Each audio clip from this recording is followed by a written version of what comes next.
What's good, everyone? It's your homie Hermit. We're back with another video. New bass. Well, I got this. I actually got this bass. It is an OLP MM3 five string. My first five string bass. Um, I believe it was made in between '05 and '08.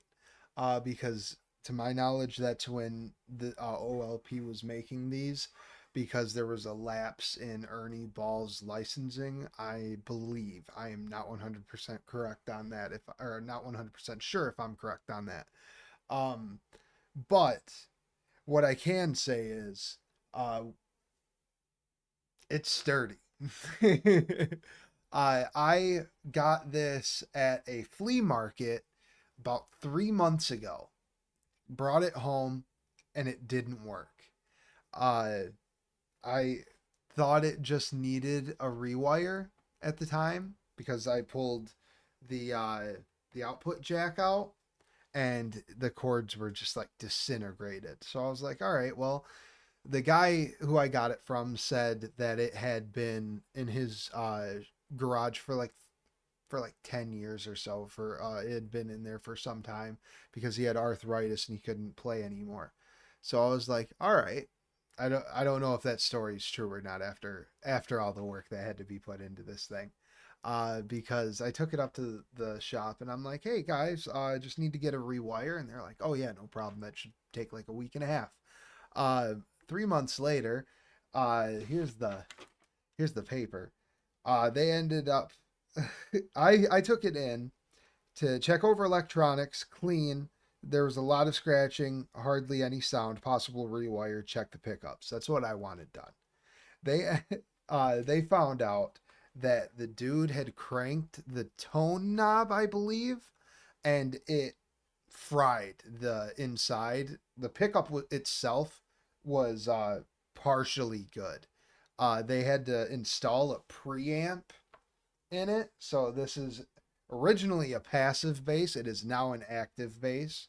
Uh, so it's got a Seymour Duncan preamp in it, and but all they had to do to after testing and finding old schematic, system not worth adapting, schematic not correct, junk parts, Seymour Duncan Seymour Duncan bass preamp plus battery. They had to mill out the new battery box, instrument setup, and cleaned it up for me nice and good. Great Lakes Music Studio took care of me very well with this bass guitar. Um, and like I said, when I got it, I wasn't sure if it was going to work. I got it on a pretty good deal, especially for what I found out on the internet working ones go for. I'm still in it more than it's worth, but it has such a nice sound that I have no problem with it. It's my first maple neck or first maple fretboard, I should say. My first maple fretboard bass guitar, and from the first time I started playing it, I have absolutely loved it. So we're gonna give you a little bit of a taste of what it sounds like. I record the video separately because I still don't know why my microphone sounds like it's underwater when I'm actually playing the bass. But got to figure that out myself. But the bass guitar itself, dude, it's got like three knobs, right? The volume, two tones. Well, because it's got the preamp now, it's got like a extra knob that's stacked on top of a knob. I had no idea that would be like that, and so it's like an extra little bass booster at the bottom, and then if I crank the top knob up all the way, it's as if it was like a jazz pickup. Oh my god, it sounds so cool. I'll show you guys in a bit, but so this bass is was bought with the intention of being my bass that I learned how to slap and all that stuff on. And after just one day of playing it, it has shot to the top of my collection, and it's already my new favorite bass guitar that I have. Uh, I love the tuning pegs and everything. I love that style. The headstock looks cool. It looks like a beak like a eagle head beak or something like that. That's pretty badass. Very very nice grooves on the body. Very very like not angular, but almost like aerodynamic. You know what I mean? Uh, and the fretboard is just so smooth and so nice. So it was a first experience with maple fretboards. Definitely didn't disappoint because I've always heard a bunch of hype about them. So let's get this thing plugged in and let's play a little bit and let's see what it sounds like. Let's give it a little bit of a sound test so you guys know what it sounds like.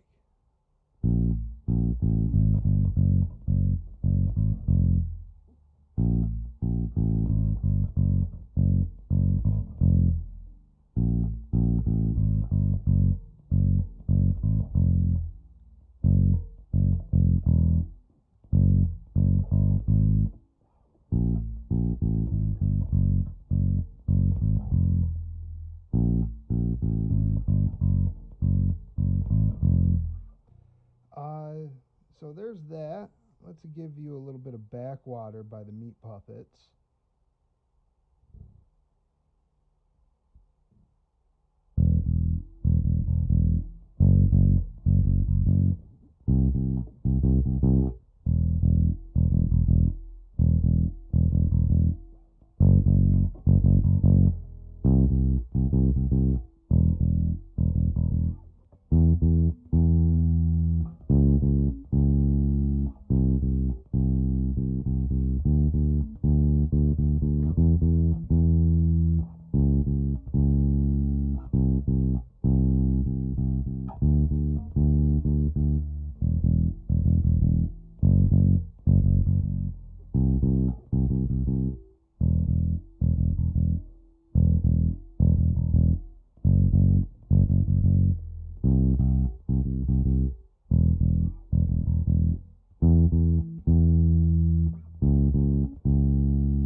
I messed that up at the end.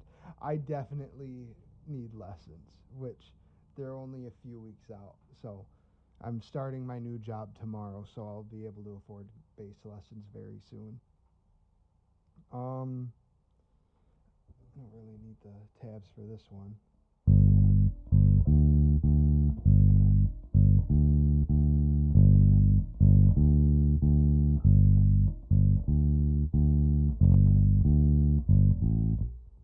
That static kind of fucked me up.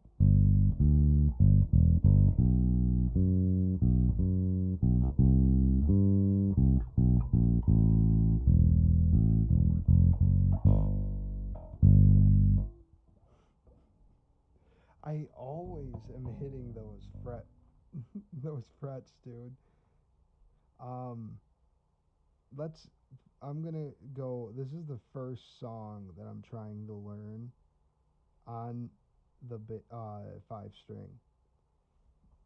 It's solely because of this. I don't have this fifth string tuned into B, so just imagine that it's B.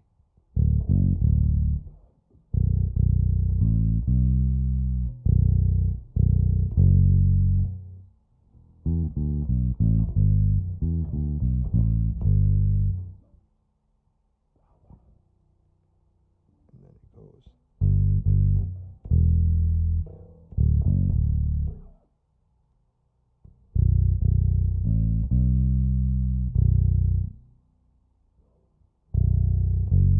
I take too long on that, so I mean I've only been practicing this one a day. This one's just so I can get used to working this really big string. but it's Pisces by Ginger. Fucking awesome bass line. The big challenge for me was getting this part. I need to just get that speed, but I just got to practice. I got to start practicing on this thing. Now I have, I like how big it is, even though my hands are pretty small.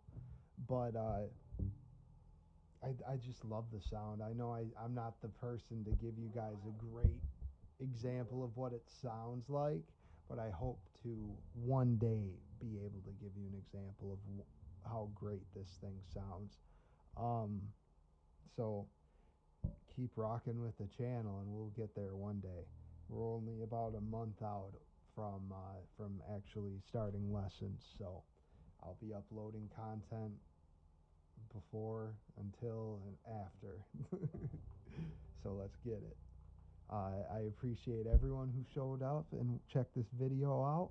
I hope you all have an amazing rest of your day. Peace.